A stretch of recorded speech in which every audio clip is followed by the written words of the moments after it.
Hi there. Today I'm going to demonstrate how to construct this bad boy. Hope you enjoy. Okay, so I just want to start by saying that this is not a lesson in design. This is more a lesson in construction. Every florist has a way they like their arrangements to look. Every florist has their favorite shape of things. Mine is definitely big leaves, sort of contained. I like things kind of, everyone says, heart shaped. So my stuff is usually pretty contained within a base. It's never going to be very vertical or like a pyramid. But so this lesson isn't, this is how I do what I do. This is strictly mechanics.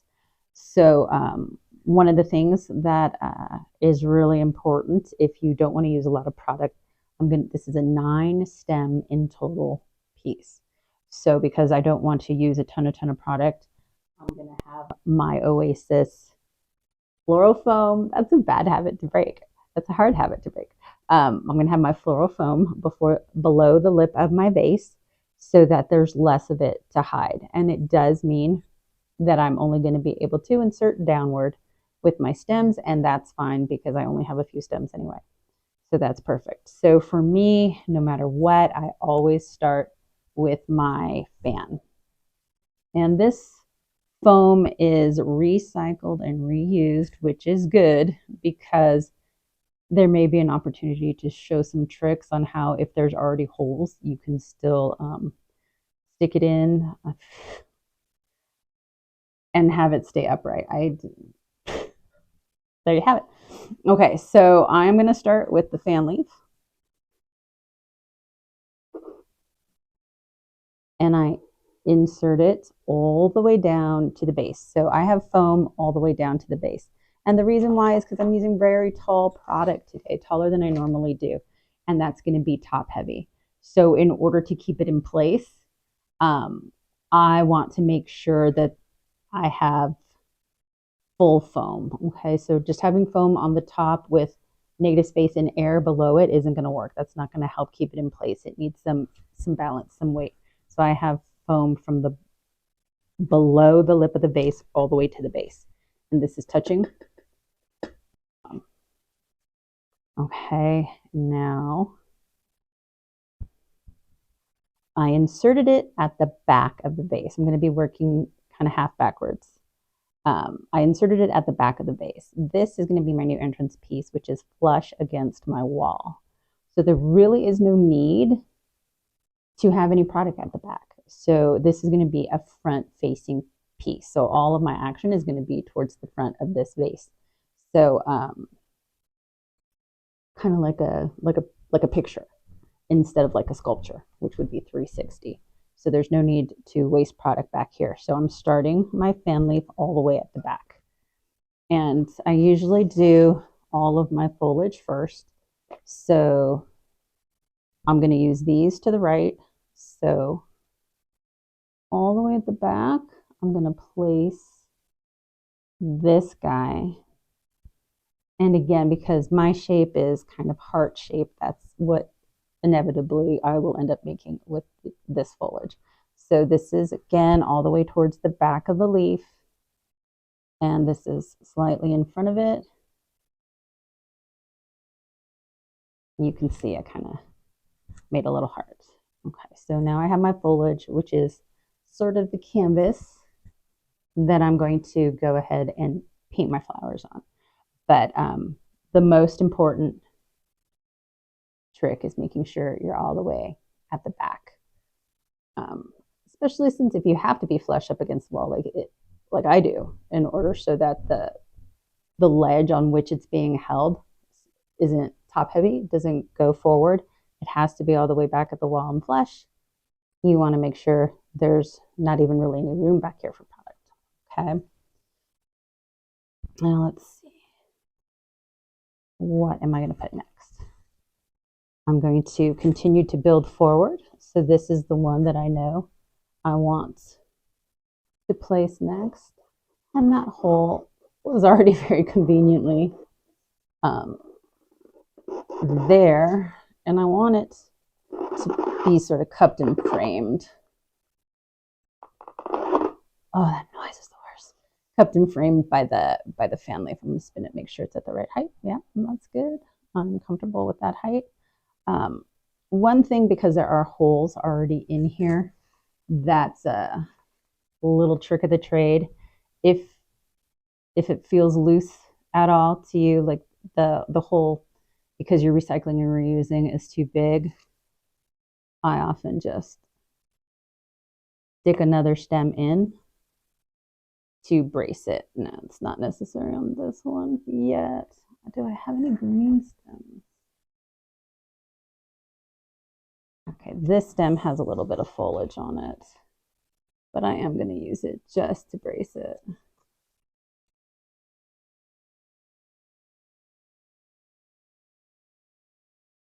So what happens with going in and out of your foam, you're going to inevitably make that hole wider and wider and wider, and now your stem that very comfortably fit in there before is too small for it.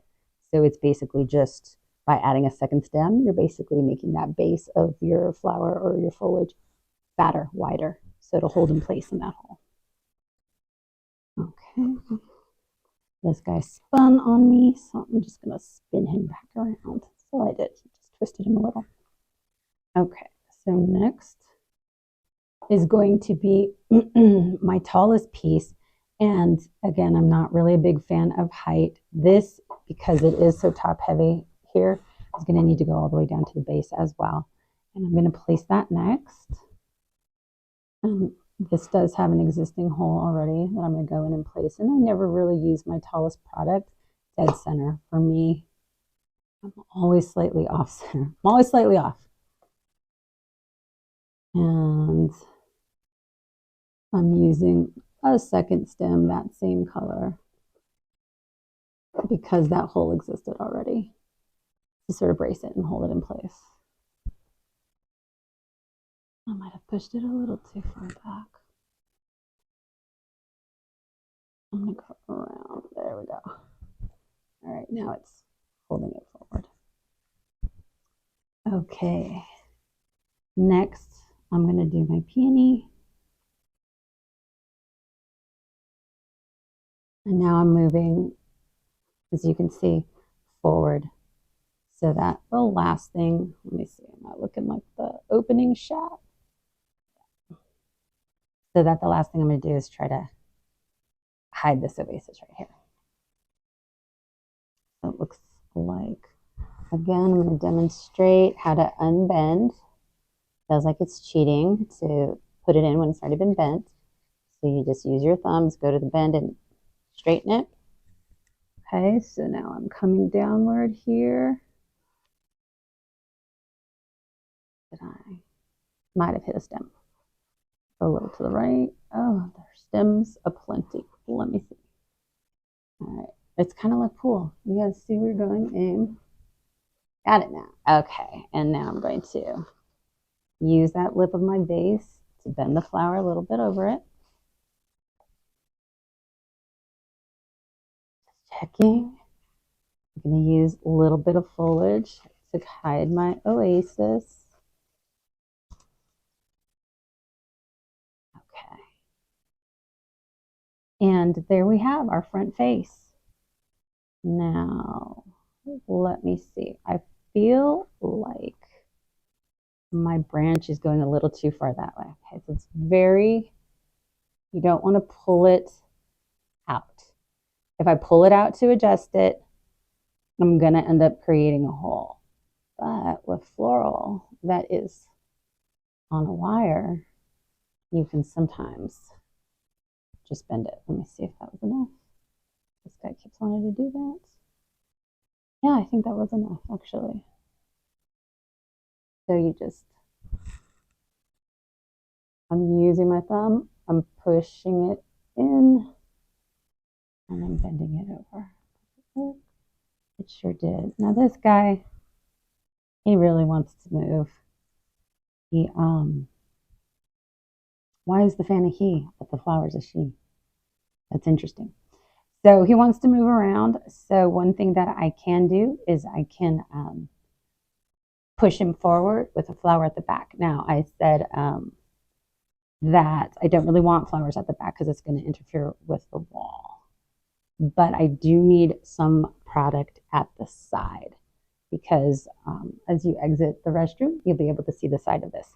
So there's still a way I can do this and support the fan. I don't think this one's going to cut it. This one's a little bit longer. So here's my side. This is what will be seen as you exit the other bedrooms. So I am inserting into that same exact hole that the fan is in. It's so mobile right now because the hole keeps getting bigger.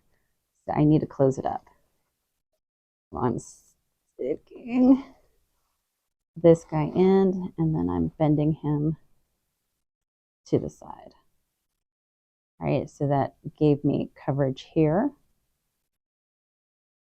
to my side, and it also is helping us support the fan, keep it from falling backwards. Now, on this side, this is basically my closet. This does not need any product, but because I don't like to have things incomplete, I am going to go ahead and stick some foliage on it, and I'm just going to pop it off of this, and let me show you. I'm just going to sort of stick it in and place it to hide our mechanics. This will be completely against the wall. Now you will be able to see in a couple places here some floral foam when you stand above it. So my suggestion there would be not to use more product.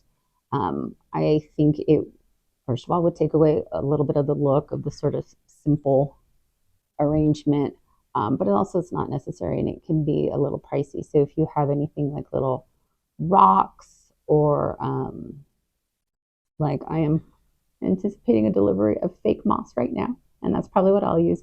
So tiny little pebbles, little rocks, anything at all. Sometimes what I do is in the vase in order to, so that you don't have to, let's say I wanted to use rocks and I don't want to fill it from the bottom of the vase up, I'll stuff like extra Sprouts grocery bags or something on the side to just raise it up and make the whole platform level.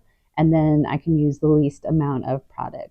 Or we even have some soil from the live plant that we tried to save but actually ended up killing. So I can put soil there too because flowers would naturally grow with soil. So I will go ahead and show you how that works once the package arrives. Okay, so the moss has arrived. So I'm going to demonstrate how to place moss in between what I've done here. So I'm just going to go and take a little bit at a time.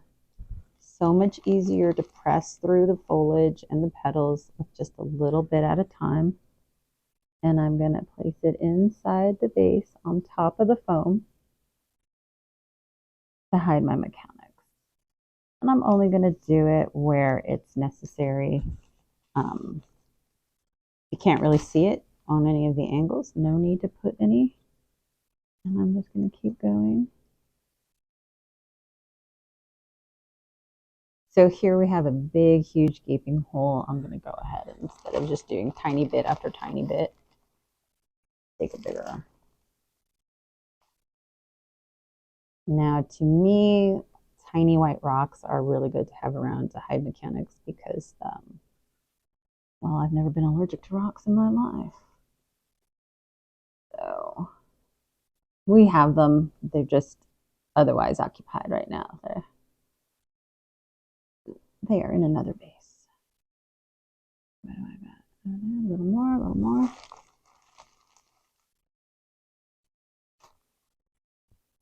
We use moss a lot when the statement has already been made, but you can still see mechanics. All right, I'm going to flip it over here. And obviously nobody's going to be able to see what I have going on against my wall, but I'm so weird about mechanics. I feel the need to cover everything. All right, so I am completely covered. Yep. And that is it. That is the end, your end of the lesson. Oh, that was my Sean Connery. Huh? No? Untouchables? No? Just me? All right.